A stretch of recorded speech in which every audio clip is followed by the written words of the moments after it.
जब भी आप खुश हो या दुखी हो अपने हेल्थ को लेके, तो पैमाने क्या होंगे, इसे हमें बार बार दोहराना है। पैमाने ये होंगे कि अगर आपके सिम्टम्स, डिस्कम्फर्ट वो बढ़ गए तो ये यानी कि आप बीमार ज़्यादा पड़ गए। सिम्टम डिस्कम्फर्ट अगर घट गए तो आपकी दिशा सही है। इस पैमाने को पकड़ के रखेंगे तो गड़बड़ नहीं हो सकती। लेकिन अगर पैमाना यूरिक एसिड, यूरिया, क्रेटनाइन अगर होगा तो गड़बड़ हो सकती है, कंफ्यूजन हो सकती है। ये हमने देखा है। तो उस पैमाने को नहीं रखना है कभी भी। पैमाना ये रखना है, क्या मेरा यूरिन आउटपुट बढ़ा, क्या मेरी स्वेलिंग घटी, क्या मेरी ताकत बढ़ी, क्या मेरी नींद और अच्छी हुई, क्या मेरा दर्द जो था उसमें कुछ कमी आई। इन सारे सवालों के जवाब जो हैं वो आपको राइट डायरेक्शन देंगे। तो जब भी आप अपने आप को आंकें, क्योंकि आंकना ज़रूरी है, बिकॉज ये हेल्थ के लिए है यहाँ पे, तो हर पल हम अपने आप को मॉनिटर कर रहे हैं, हर पल दिमाग में सवाल आ रहे हैं। तो किस तरह के सवाल आपको मिसलीडिंग आंसर देंगे, किस तरह के सवाल आपको करेक्ट आंसर देंगे। जितनी सारी बीमारियाँ हैं उसमें सबसे दुखदाई बीमारी अगर कोई है तो मेरे हिसाब से थैलेसीमिया।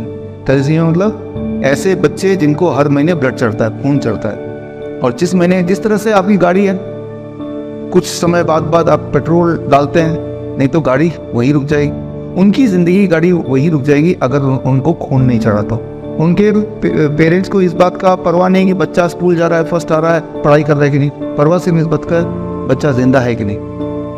और उनके जिस तरह से आप फॉर ग्रांटेड लेते हैं कि बॉडी में, कभी सोचा आपने बॉडी खून बना रहा है कि नहीं बना रहा है? अभी सोचा ही नहीं।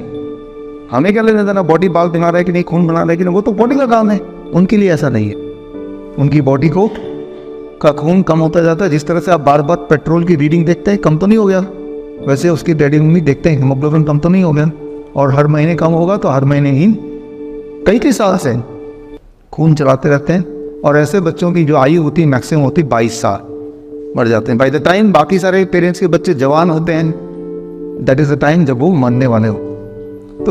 तो पहले से ही पेरेंट्स को पता है कि जब तक बाकी बच्चे जवान होंगे इनके बराबर, तब तक ये हमारे पास नहीं रहेगा, और जब तक है तब तक इस तरह से रहेगा। तो they are very very difficult, है ना। अगर आप सोचें कितने सारे पेन से जा रहे होंगे तो आपको अपना पेन थोड़ा कम लगेगा। तो खैर मैं ये बताने जा रहा हूँ कि ऐसे पेशेंट भी, उनका ब्लड चढ़ना बंद हो गया, कई महीने हो गए। और इंटरेस्टिंग बात है कि ब्लड चढ़ता है महीनों एक ही जगह चढ़ता है, तो उनका कंप्लीट रिकॉर्ड रखा जाता है। हॉस्पिटल में रिकॉर्ड रखेंगे, क्योंकि उस तरह का ब्लड इंतजाम करना, वो अलग बजटिंग करना, बहुत सारे इसके प्रोटोकॉल्स, और अचानक वो हॉस्पिटल जाना छोड़ देते हैं, राइट। तो ऐसा नहीं कि कोई यूं ही बोल सकता है कि मेरे ब्लड चढ़ना बंद हो गया, राइट, बिकॉज वो एक ट्रैक रिकॉर्ड गवर्नमेंट रखती है, क्योंकि they are such a critical kind of patient. अगर किसी पेशेंट का खून चढ़ना ही जरूरत बंद हो जाती है, जो सालों साल से चल रही थी, सालों साल से, कई सारे ऐसे बच्चे हैं जो अब मैं मिला हूं, अब 12 साल 13 साल के हैं, लेकिन उस वक्त वो 6 महीने के थे जब से ब्लड ट्रांसफ्यूजन होना शुरू हुआ, और इतने साल बाद भी अब उनकी बॉडी ने रिवाइव किया।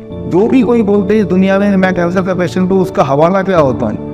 हवाला बायोप्सी तो होता है ना, at the end of the day biopsy report ही हवाला होता है। लेकिन बायोप्सी रिपोर्ट से क्या ये पता चलता है कि वो जो कैंसर सेल है वो कछुए वाला है या खरगोश वाला है? नंबर 1 नहीं पता सकता। नंबर 2, बायोप्सी रिपोर्ट भी गलत हो सकती है। मैंने आपको बताया, जब भी रैंडमाइज्ड ट्रायल या ऑब्जर्वेशन स्टडी किया गया ये एनालिसिस करने के लिए कि बायोप्सी की जो रिपोर्ट पैथोलॉजिस्ट लिखते हैं, एक ही बायोप्सी की रिपोर्ट अलग अलग भी लिख सकते हैं, राइट। ये क्लियर है। ये जितनी बार इस तरह के ऑब्जर्वेशन स्टडी हुए उतनी बार ये पाया गया, राइट। ये कोई माने ना माने, बट ट्रुथ तो यही है ना। तो ये है। तो जब आपको बोलते हैं कि आप कैंसर पेशेंट है, तो मैं कैंसर पेशेंट नहीं बोल रहा हूँ, आपने ऐसा लिख के दिया है, मैं नहीं मान रहा हूँ। मैं ये मान रहा हूँ पेन के पेशेंट, आपको बहुत दर्द होता है, तो दर्द होता है, कहाँ दर्द होता है? यहाँ दर्द होता है, चलो यहाँ का बायोप्सी कराएं, तो आपको बोल दिया कि बायोप्सी में कैंसर आ रहा है, तो आपने मान लिया कैंसर आ रहा है।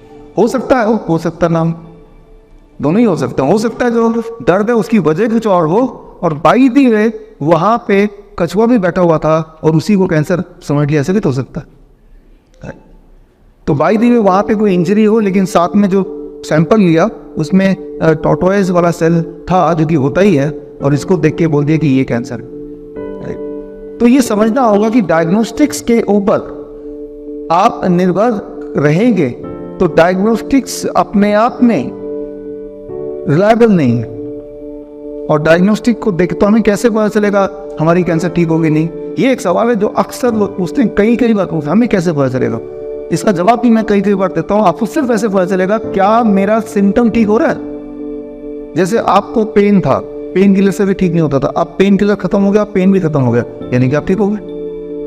लेकिन अगर आप ये सोचते हैं मैं अपने आप को ठीक तभी मानूंगा जब मेरा बायोप्सी रिपोर्ट बताएगा, तो आप जिंदगी में ठीक नहीं हो सकते, क्योंकि बायोप्सी रिपोर्ट अपने आप में क्वेश्चनेबल है।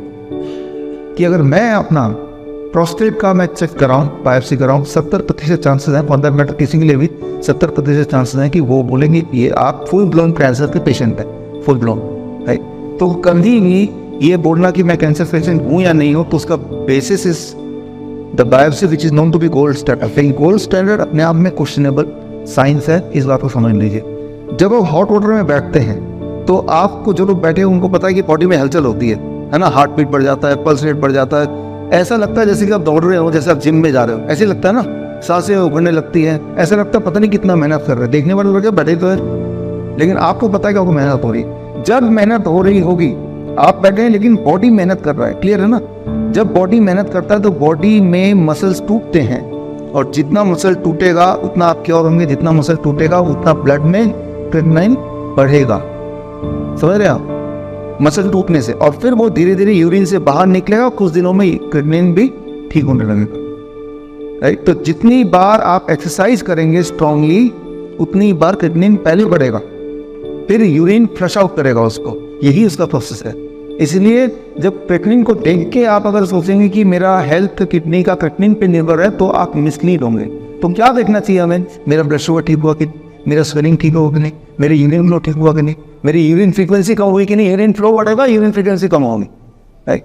तो सिम्टम को देखिए, अगर सिम्टम पहले से एनर्जी मेरी बढ़ी कि नहीं, राइट, तो हलचल बॉडी में होगी, तो उस हलचल से टेम्पररी क्रिएटिनिन बढ़ेगा। टेम्पररी बोला एक दिन 2 दिन 3 दिन फिर घट जाएगा।